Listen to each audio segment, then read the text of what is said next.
Thomas L. Friedman, New York Times. Turkey's president and ruling Justice and Development Party leader Recep Tayyip Erdogan addresses supporters during an election rally in Sanliurfa, Turkey, June 20.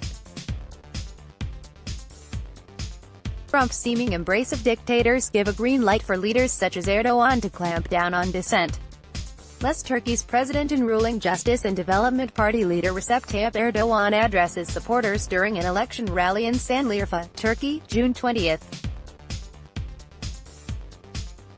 Trump's seeming embrace of dictators give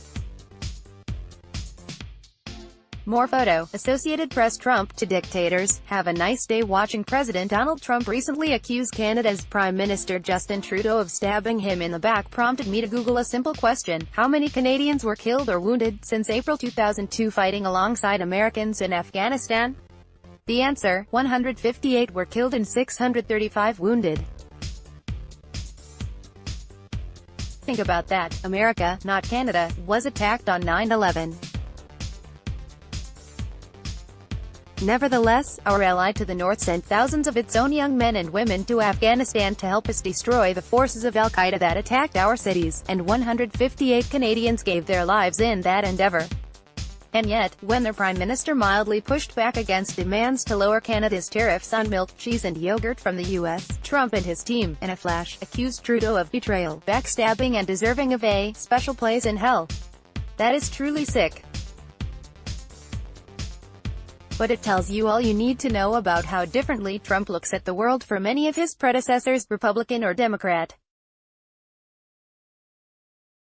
The notion of America as the upholder of last resort of global rules and human rights, which occasionally forgoes small economic advantages to strengthen democratic societies so we can enjoy the much larger benefits of a world of healthy, free market democracies, is over. Mind you, I can support Trump verbally cozying up to North Korea's murderous dictator, Kim Jong-un, if it actually does reduce the prospects of war on the Korean peninsula and lead to a process of denuclearization there. But what's terrifying about Trump is that he seems to prefer dictators to our democratic allies everywhere. While this approach may buy us some time with North Korea, it is hurting us and our friends in many other places, because it's being taken as a free pass for dictators everywhere not just to crush their revolutionaries or terrorists but even their most mild dissenters. It leaves no space for even loyal opposition. Take Egypt. On May 31, Human Rights Watch reported that the Egyptian police had carried out a wave of arrests of critics of President Abdel Fattah el-Sisi and dawn raids since early May 2018. I got to know some of these young people arrested during the Arab Spring. They are not violent, radical Islamists. They are wonderful, peace-loving, rule-of-law-seeking Egyptians, eager to work with any Egyptian leader who wants to build a more open, tolerant, consensual Egyptian political and civil society. The same is true in Turkey today under the leadership of a real bum, President Recep Tayyip Erdogan. I realized the other day that almost all my Turkish journalist friends had been either jailed, fired or exiled by the caliph tyrant Erdogan. Saudi Arabia's Crown Prince Mohammed bin Salman has initiated some hugely important efforts to diminish the control of hardline Islamists in his country and empower its women.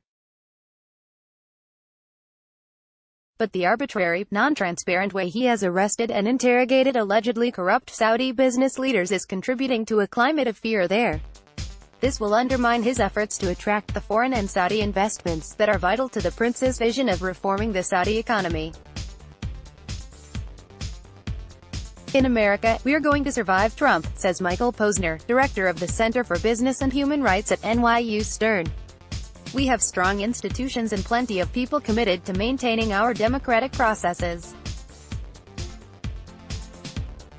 But places like Egypt, Turkey or the Philippines are fragile states where activists for decades relied on the U.S. to stand up and say, there are consequences for your relations with the U.S. Trade, aid, military, investment, if you crush peaceful dissent. Today, we have a president who is not only not critical, he actually congratulates leaders on their fraudulent elections and seems to endorse their bad behavior. Remember, these leaders are not repressing violent radicals, Posner adds, they are literally criminalizing dissent and debate. And their citizens now think that we're okay with that. If that stands, the world will eventually become a more dangerous place for all of us.